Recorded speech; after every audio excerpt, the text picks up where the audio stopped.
HabBits University presents Business Ethics, the unwavering belief in right and wrong. Business ethics is the study of the right thing to do in business. It is the establishment and following of moral rules that govern how a business operates, how decisions are made, and how people treat one another. Business ethics also considers the price one is willing or unwilling to pay to do what is right. Business ethics must sit on a firm foundation, which requires each of us to believe that there's an absolute right and wrong, a right and wrong that is universal and constant for all people, for all places, and for all time. Why is this idea of right and wrong in business ethics so important? Here's how it works.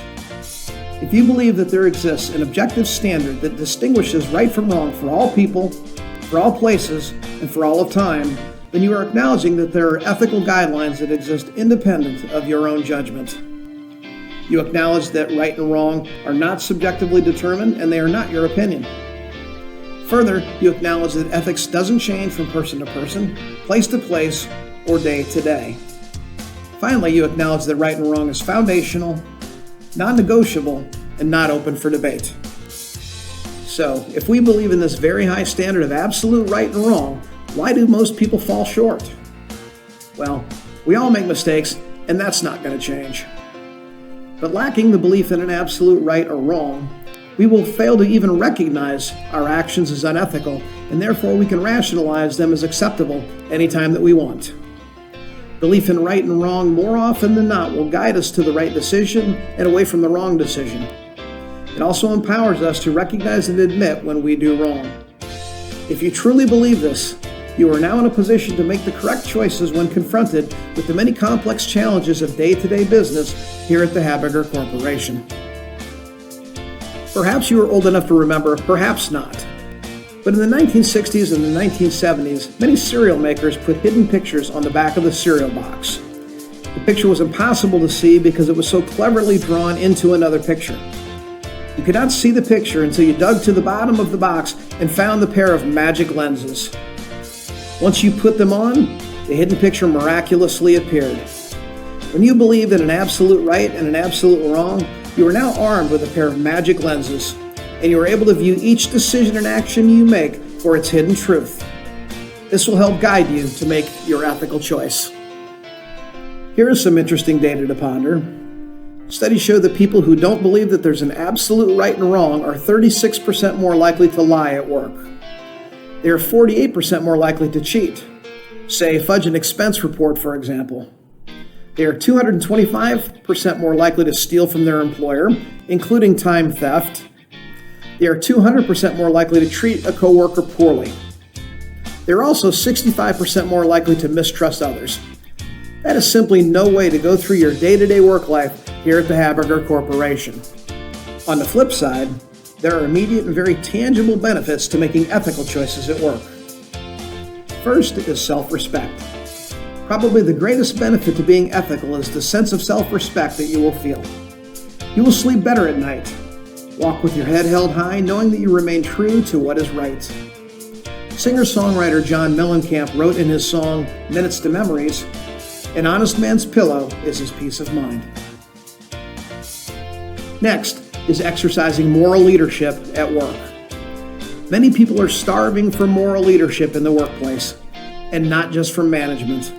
They want to see it anywhere it may exist, up, down, or across the chain of command.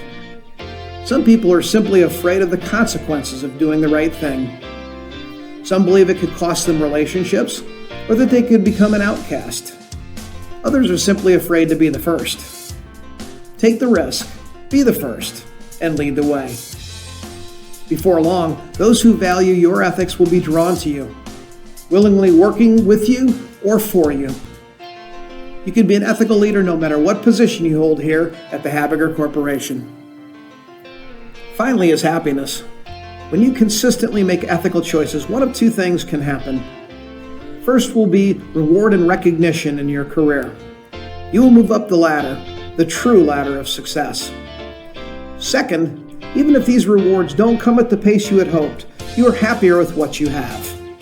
When you do what you love and follow the ethical path, what you have will almost certainly be enough. So, where do you start? The place to start in being ethical in the workplace is to run all of your decisions and actions through 4 important filters. First is the legal filter. Does the decision or action follow the laws that govern the workplace, criminal law, and civil law? If you are not sure, find out before you make the decision or take the action. It is difficult to recover your reputation once others learn you have violated the law. It's not impossible, but it's a hill you don't want to have to climb if you can avoid it. Next is the policy filter. Does the decision or action comport with company policy? All decisions and actions should align with company policy. Don't play fast and loose with the rules.